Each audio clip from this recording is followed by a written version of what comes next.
nabitegetse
turagira ngo rero muri kano kanya gahunda zigiye kubera hano tuziragize Imana, twizera tudashidikanya ko byose biri mu gukora kw'Imana. Reka dusabe rero hariya Innocent atambuke asenga Imana, nuko narangiza umusangwa mukuru ubwo arakomeza gahunda atwakirira abashyitsi babonetse muri uru rugo nk'uko uwo mwanya Imana yamwemereye kugira ngo abe uhagazemo. Karibu dusenga Imana. Imana yacu Imana ikomeye, Imana y'icyubahiro, Imana nkuru, turagushimye Imana muri iki gitondo ko ari wowe utegura kandi ugasohoza amasezerano. Tugushimiye n'ukuri ko wateguye umukwe ndetse ugategura n'umugeni ukabarindira muri iyi gahunda ikabigeze kuri uyu munsi mwiza wo gusohoza amasezerano. Turagushimye, izina ryawe rihabwe icyubahiro. Muri kano kanya rero abashyitsi tubahaye ikaze muri runo rugo Mana, kandi nawe nk'Imana tuguhaye ikaze nguze ubane natwe utuyobore muri gahunda zose zigiye kubera hano. Tukoresheje gahunda zose zigiye kubera hano rero Mana nziza, uziyoboza ubutware bwawe kandi turinginze ngo kubonekamo kirogo iyo ari yo yose. Urakoze rero, sinze gucyo twizeye mu izina rya Yesu, amen. Arisanga mu muryango wacu hano, tukaba tumuhaye ikaze. Nkaba nagira ngo abaturage bose bakire bano bashyitsi babaha amashyi menshi cyane. Nkaba nasabaga abantu bari imbere hariya ko banzanira icyo nakiriza Emmanuel, kuko ndabona azamufasha. Nikituhujije kuzakahogora izi mpundu naje mbazaniye, nuko gahako nikabakobwa izi mpundu naje mbazaniye, kamwe gatahakara ntibatahe izi mpundu naje mbazaniye, nikayitasirwa bucuro bwacu izi mpundu naje mbazaniye, agiye asanze shema ry'igikakaje igira ry'imihigo mushingangerero, izi mpundu naje mbazaniye, hakaba ngombwaho byakomeye izi mpundu naje mbazaniye.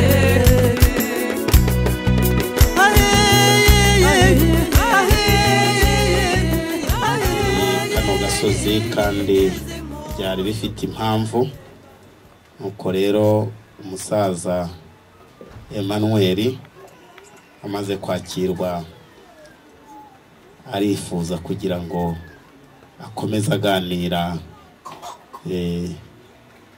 Nanone nasotera amubwira impamvu zo kuba yamuzindukiye, harimo no kuba basanganwe n'urukumbuzi, ariko no kuba natwe yamubwira ijambo natwe tukaba twakumva. Iyo mpamvu numva arimo kunyaka ijambo. Ni karibu rero kugira ngo akomeze aganira n'umugabo mukuru yasanze n'ahangaha. Ni karibu. Bavandimwe inshuti, ntugire ngo ndamukije Soteri wenyine, namwe mwese ndabaramukije mu izina ryanjye nabo twazanye.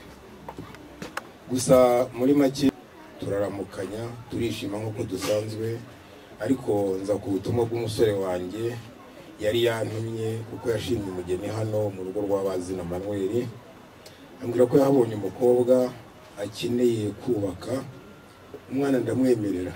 Ubu rero ubwo twaherukanaga ambwiraga ko numara guteranya umuryango wabatumyeho kuri ino tariki twavuganye, ariko nzaza kwiyereka umuryango ukawunyereka, tukaramukanya, twamara kuramukanya noneho tugatangira ibyo gusabana abageni, kuko icyo cyizere cyo ndagifite, ntacyo ujye nyima igihe twabaniye. Murakoze. Ubwo nyine abavandimwe ndajya mubwire Emmanuel hano ko turwaye uburenganzira hano muri uno muryango ko tujye tuvuga twiyicariye, ntacyo bitwaye. Urakoze. Abantu batari babizi, akaba ariyo mpamvu nabavuze ati twari dusangana. Mwumvishe ko yigeze kugera hano, bari byarasobanuye, ariko mba kubyemera aho mudahari umuryango, akaba ariyo mpamvu n'uyu munsi byamuziriye kugira ngo yumve nibe ibyo yasabaga, ibyo yashakaga yabibona. Ubwo rero nyakubahwa Emmanuel, ubushize ngira ngo twabiganiriye mu nzira, ntabwo twari turi mu rugo kugira ngo abantu bose babyumve, ariko wambwiraga ko ushaka umugeni muri uru rugo. Kera urabona ndakuze, ndi umusaza, aha muri uru rugo abageni, abakobwa nari mfite bagiye kuba ababikira. Ubu ni ababikira, ariko hari n'abandi wenda hari turaza kureba niba ari bo wahisemo, kuko nge uwo wahisemo ntabwo ndamenya izina rye, ariko abo ntekereza bagiye kwiga. Ariko niyo yaba yiga ntabwo byabuza gahunda kugira ngo zikomeze, kuko n'umunyeshuri ashaka umugabo bagakomeza. Ubwo rero ndumva umaze kunyemerera umugeni, niyo yaba yiga nta kibazo twagira, ndetse twajya dusayidirana na Minervari nkayigufasha. Urakoze, nibyo koko wamfasha kandi uriteguye, ariko urumva umuntu urimo kwigira ubukira ntabwo ari ikintu, ni ukwiyegurira Imana, nicyo bivuze. Ubwo rero ntabwo nzi niba padiri yadukundira ko umuntu wagiye kwiyegurira Imana ashobora kujya gufata irindi sakaramento, ntabwo mbizi neza, ariko nuko ntekereza kuko usaba hano wenda yaba atari muri abo ngabo. Nabo rwose ndacyakubwira ko ugikora. Niyo umuntu yaba yaragiye kwiha Imana apfa kuba afite urukundo. Gusa niyo yaba ari we akaza kuza, hari igihe urukundo rw'Imana yarugurana urwa mugenzi we, bapfa kuba baremeranyijwe. Gusa dukomeze imirimo yacu, uwo mwana naza kuza nawe arisobanura. Hano ko mfite abakobwa benshi, ariko n'uwo usaba ntabwo wamwungiye ubunyaka kugira ngo numve ko wenda ari uwo nguwo wagiye kwiga. Urakoze rwose. Umukobwa umuhungu wanjye yashimye n'uwingeneye Anike, kandi ndumva muri abo bakobwa ufite ashobora kuba hari, kuko buri gihe niyo najyaga mpitaha namubonaga. Uzi ko hano nkunze kuhagenda, kandi uwo mwana ndumva nawe ambonye yamenya, kuko nta mwana w'inshuti ushobora kuyoberwa inshuti ya se. Murakoze. Uwo mwana w'ingene Anike nge numvaga ari we wagiye mu by'ububikira. Sinzi hano hari musaza we yaza kunyibutsa, amanza nkagera icyo mvuga niba Anike ari hano. Avuze ko abazi ntako ba Anike ari benshi. Mwatubwirira aba Anike bakaza akareba ko ari bo. Avuze ko zina inaha turarikunda. Reka none umuhaguruke ari kunsaba, ubwo urambwira dukomeze. Makuru. Bwira bana bantu ko Uwingene Anike. urakoze cyane rwose, ndetse aba bantu bagira mu buryo bakumera amashyi, kuko abantu bo bakunda kubitirana. Gusa ibi ni byiza, burya abana bitiranywa niba bigira uko